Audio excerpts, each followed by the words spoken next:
Nadreen, आप देख रहे हैं क्राइम टाइम न्यूज। मैं हूं आपका दोस्त Khaitar Khan, bureau chief crime time news.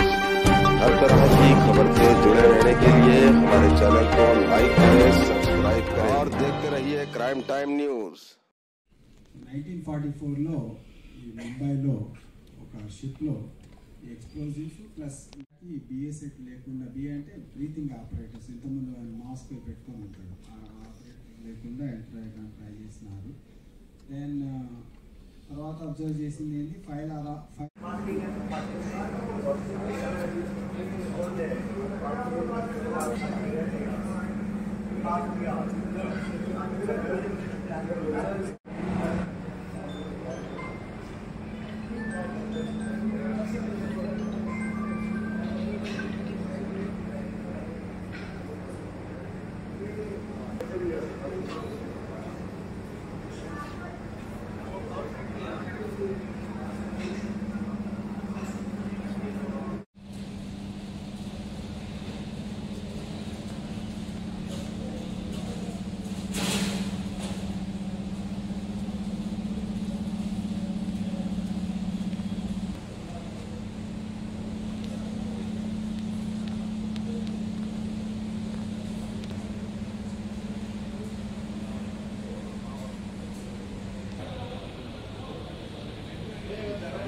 Falls అలారమా ట్రూ అలారమా అనేది immaterial. Every time you have to check. అందుకోసమే మేము ఈ 100 కాల్ తెలుసు కదా, 100 పోలీస్ కాల్ వచ్చినప్పుడు 108 లాగానే 100 కూడా ఒక question. Good afternoon sir, myself Nazir, as crime hospital. Sir ఇప్పుడు ట్రైనింగ్ గురించి చెప్పిండ్రు, 1 month కోర్స్ అండ్ 3 months. అది ఇప్పటి నుంచి స్టార్ట్ చేస్తున్నారు. ఆల్రెడీ ఈ training course already I think 26-29 people training.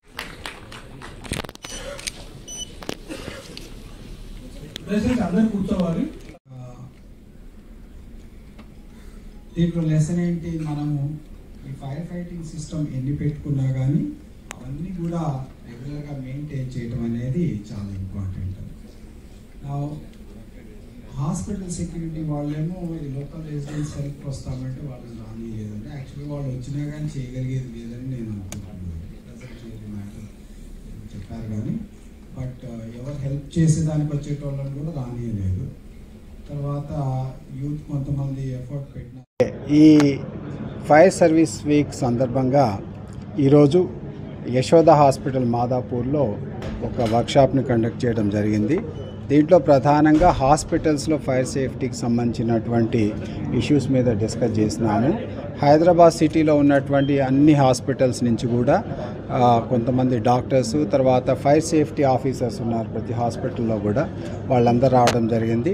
ఈ ఫైర్ సేఫ్టీ మీద వాళ్ళందరికీ చాలామందికి ఎక్స్పీరియన్స్ ఉంది, బట్ అయినా కానీ మళ్ళీ అవగాహన కల్పించడము, తర్వాత వాళ్ళు ఏదైనా సందేహాలు అడిగితే వాటికి ఆన్సర్ చెప్పడం జరిగింది.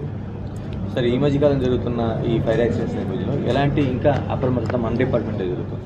ఇప్పుడు అంటే ప్రధానంగా ఇప్పుడు ఇటువంటి ఫైర్ ఇన్సిడెంట్స్ అప్పుడప్పుడు జరుగుతూ ఉన్నాయి, పెద్దవి కానీ చిన్నవి కానీ. అయితే దానికి సంబంధించి మనము ఈ సమ్మర్లోనైతే చాలా రెడీగా ఉన్నాం, ప్రిపేర్ అయినాము. అడిషనల్ ఈ ఫోమ్ కాంపౌండ్స్ కానీ ఇట్లాంటివన్నీ కూడా ప్రొక్యూర్ చేసి పెట్టుకున్నాము. దాంతోపాటు ఆ సిస్టమ్ అనేది ఇంకా స్పెసిఫిక్గా రాలేదు, బట్ ఎగ్జిస్టింగ్ సిస్టమ్ ప్రకారం ఏంటంటే హైరైజ్ బిల్డింగ్స్కి ఫైర్ డిపార్ట్మెంట్ వాళ్ళు వెరిఫై చేసిన తర్వాత ఈ బాగా సిస్టమ్స్ పెట్టారా లేదా అనేది, దాని తర్వాత ఎన్ఓసి ఇస్తారు. హైరైజ్ బిల్డింగ్ కాని వాటికి జిహెచ్ఎంసీ కానీ లేకపోతే వరంగల్ మున్సిపల్ కార్పొరేషన్ వాళ్ళు పర్మిషన్స్ ఇస్తారు. ఇది డిస్కస్ చేస్తాం ముందు దాన్ని ఎట్లా చేయాలని. సార్, ఇక్కడ అవేర్నెస్ కల్పించారు, ఫెసిలిటీస్ ఎలా ఉన్నాయి, ఇక్కడ ఉన్న ఫెసిలిటీస్ మిగతా హాస్పిటల్కి మీరు చెప్పే అవకాశం ఉందంటారా? ఇది అందుకోసమే ఈ మీటింగ్ బిగినింగ్లోనే చూపించాము వీళ్ళకి ఇక్కడ ఏ విధంగా పెట్టారనేది. సో యశోద హాస్పిటల్ రీసెంట్గా పెట్టారు కాబట్టి చాలా బాగా వాళ్ళ సెక్యూరిటీ సిస్టమ్స్ కానీ తర్వాత ఫైర్ సేఫ్టీ సిస్టమ్స్ పెట్టుకున్నారు. సో ఈ స్థాయి అంటే ఈ స్థాయి బిల్డింగ్లో ఈ మాత్రం ఉండాల్సిందే.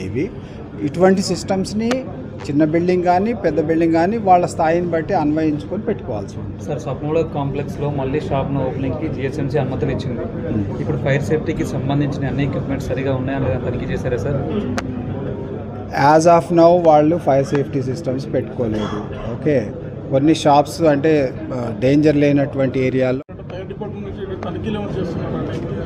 ఇది ఆల్రెడీ ఈ వీక్లో మనం హాస్పిటల్స్లో స్పెసిఫిక్గా ఫోకస్ పెట్టుకొని ఈ నెక్స్ట్ 15 డేస్లో హాస్పిటల్స్, సినిమా హాళ్ళు, తర్వాత మల్టీప్లెక్సెస్, షాపింగ్ కాంప్లెక్స్లు అంటే పెద్ద షాపింగ్ కాంప్లెక్స్లు నెక్స్ట్ 15 డేస్లో మనము ఒక ఫోకస్ లాగా తీసుకొని మేము తర్వాత హైదరాబాద్లో జిహెచ్ఎంసీ మిగతా ఆఫీసర్స్ తోటి వెరిఫై చేపిస్తున్నాం. మీరు అన్నట్టు సప్లై కాంప్లెక్స్లో మెట్ల పైన అంతా డబ్బులు అంతా పెట్టారు. డోర్ మనం ఫ్రీక్వెంట్గా తనిఖీ చేస్తే ఆ విషయం బయటపడేది కదా, మన ఫ్రీక్వెంట్ తనిఖీ చేయొచ్చు కదా బిల్డింగ్స్.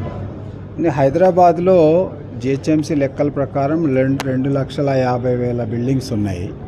ప్రతి బిల్డింగ్ని మనం పోయి తనిఖీ చేయలేము. ఓకే, మేము ఒకసారి లెక్కేసినాము, అట్లీస్ట్ 10 years పడుతుంది మళ్ళీ సేమ్ బిల్డింగ్ పోయేదానికి. ఓకే, సో కాబట్టి మా రిక్వెస్ట్ ఏంటంటే ప్రతిదీ గవర్నమెంట్ వచ్చి చెక్ చేయదు. ఈ ఫైర్ సేఫ్టీ నార్మ్స్ ఏంటనేది ప్రతి ఒక్కరికి తెలుసు. ఫైర్ స్టేర్ కేసులు ఎందుకు పెడతారో తెలుసు, ఫైర్ సేఫ్టీ సిస్టమ్స్ ఎందుకు పెడతారో తెలుసు. వాటిని మెయింటైన్ చేయాల్సిన బాధ్యత ఆ కన్సర్న్